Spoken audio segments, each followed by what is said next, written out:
Good morning. We're going to talk about histograms. So let me go ahead and start the slideshow. Okay. So a histogram looks a lot like a box plot or a bar graph. So let's talk about why they're different and why they're the same. So histograms are made with quantitative data, and a histogram is going to contain continuous adjoining boxes. That means they have to touch. If they don't touch, we don't really consider it a histogram. It's going to have a horizontal and vertical axis.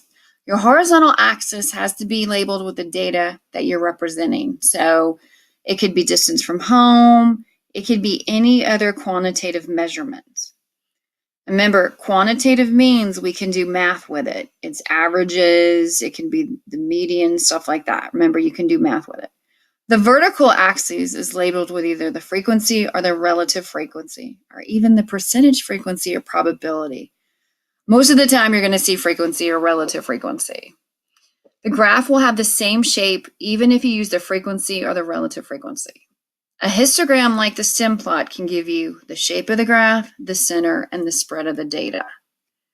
So when we talk about relative frequency, remember, let's go back. We talked about this in chapter 1 a little bit.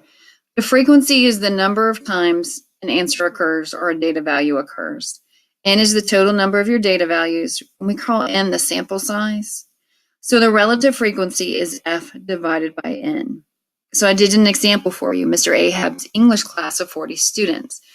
3 of them get from a 90 to 100%. So my frequency is 3, my N is 40. So 3 divided by 40 equals 0.075, or 7.5% of the students receive a 90 to 100. Those are quantitative measures.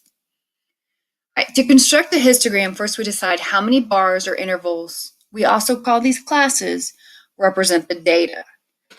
Most histograms are going to consist of 5 to 15 bars for clarity. The more bars you have, the more you can see the shape of the graph, especially if you have a really, really large data set.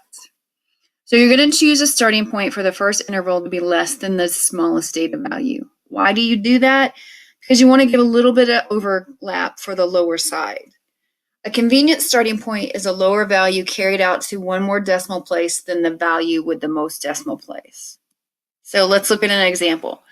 For example, if the value with the most data points is 6.1, and that's the smallest value, it's convenient to start with 6.05. Why? 6.1 minus 0.05 is 6.05.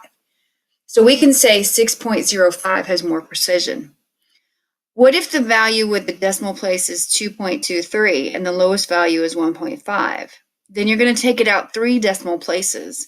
So as you can see, they went below that and put 1.495. How about if the value is 3.234 and the lowest value is 1? Again, they took it out 4 decimal places. Again, if you have a value with 3 decimal places, you want to take it out to 4. You want to keep taking it to 1. But what if your data is all integers and the smallest value is 2? Then a convenient starting point would be 1.5. So the rule of thumb is go to where the next decimal place is. Also, when the starting point and other boundaries are carried to one additional decimal place, no data value will fall outside the boundary. So you'll always have a defined boundary, and you won't have a data point that could be on either side, okay? So here's an example of a histogram. You can see along the bottom, you've got 59.95 all the way to 75.95. And they did a relative frequency along the y-axis. So basically, this is a percentage but left in decimals.